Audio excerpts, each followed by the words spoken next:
flas përpara jush lidhur me një video monstruoze të paraqitur pak ditë më parë në një media, e cila vetëm në më pak se 24 orë u detyrua të përgënjeshtrojë se nuk ishte e plot. Të një përgjimi të paligjshëm dhe kriminal të bërë ndaj zënës kryeministrit të vendit, por edhe të mkaq, por edhe të një montimi tërësisht kriminal dhe jo profesional, ku në vend të zënës kryeministrit flisnin titrat e porositura. Unë nuk merrem me shpifjet tuaja, me sulmet tuaja, me montimet tuaja. Unë merrem me ligjin, me drejtsin, dhe ky proces juridik që ka nisur të jeni të sigurt që do të jetë i pashëmbullt.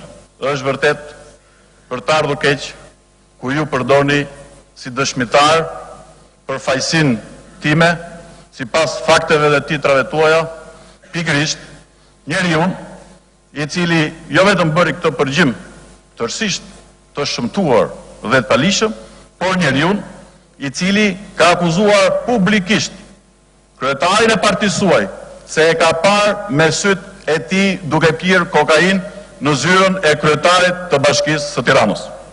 Është për të ardhur keq që ju mbështeteni tek një njeri që e keni akuzuar si më të korruptuarin e kësaj qeverie, që e keni akuzuar për pastrim parash. Unë zotrin kam bërë për të zbatuar një vendim të gjykatës së apelit. Përpara se unë të përgjohesha, po pse s'keni durim ju? Pse s'keni durim ju? Ju pse s'keni durim? Unë kam durim, kam qetësi.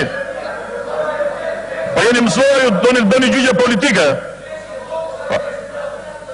Zotrin, në cilësinë e zëvendës kryeministrit dhe të kryetarit televizjes socialiste për integrim, përfaqësues të një kompanie e cila zvarritej për vitet të tëra, për gati 3 vjet, dyeve të gjykatave, të administratave dhe të ministrisë së energjetikës, pjesë e cilës ishte edhe një kompanie huaj, ku me janë ankuar se në rast se do vazhdojmë të zvarritje, kjo kompani do të largohej.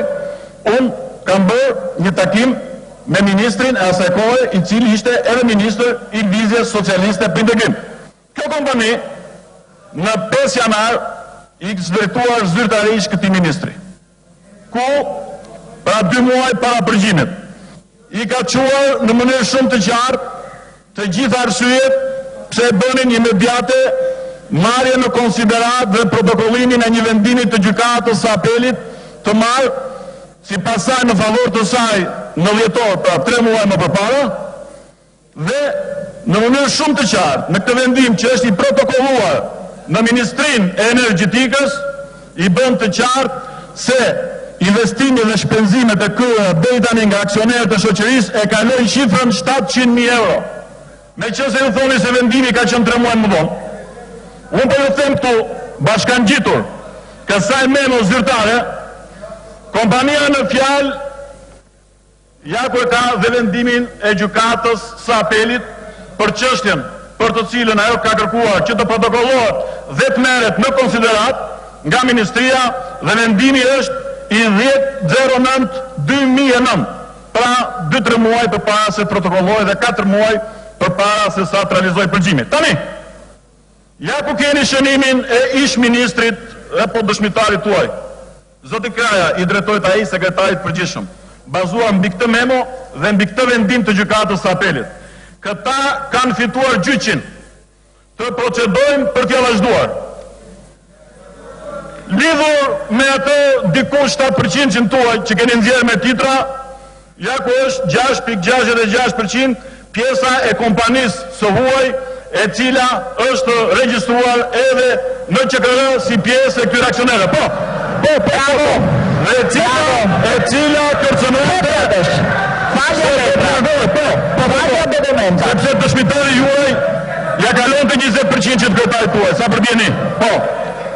Pra, të nderuar zotrinj, që nuk dojeni do të faktet, unë kam një pyetje për ju. Përse një ministër i cili ka bërë një shënim shumë të qartë, një muaj pas e bë një përgjim ndaj zënës kryeministit apo kryetarit të partisë së tij, që këta kanë fituar gjyqin dhe procedojnë mëtej dhe ka patur bashkangjitur vendimin e gjykatës apelit. Përse ky ministër në këtë takim mohon që një kërkesë e tillë është protokolluar? Përse ky ministër provokon zënës kryeministrin apo cilindo tjetër? Sepse zotrin të nderuar, e gjithë kjo është vetëm një montazh, të cilën do ta konfirmoj hetimi dhe unë prandaj kam lënë dhe imunitetin, kam lënë dhe postet qeveritare, sepse kam besim te Ilirmeta, kam besim te vërteta, kam besim te drejtësia dhe kam besim edhe tek 8 maj. Sepse problemi juaj është 8 maj, problemi juaj nuk është as kjo çështje dhe as një çështje tjetër.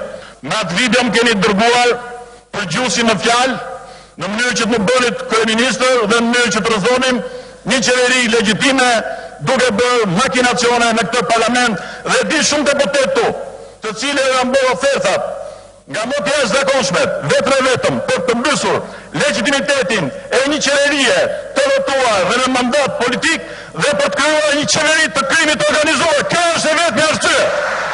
Por në 9 maj e kam deklaruar dhe po deklaroj përsëri, do tjetë fitore mbi fashizmin, sepse është përmjetori, por do tjetë fitore edhe mbi spionët që kërkojnë të ringjallën në politikën shqiptare, në shoqërinë shqiptare.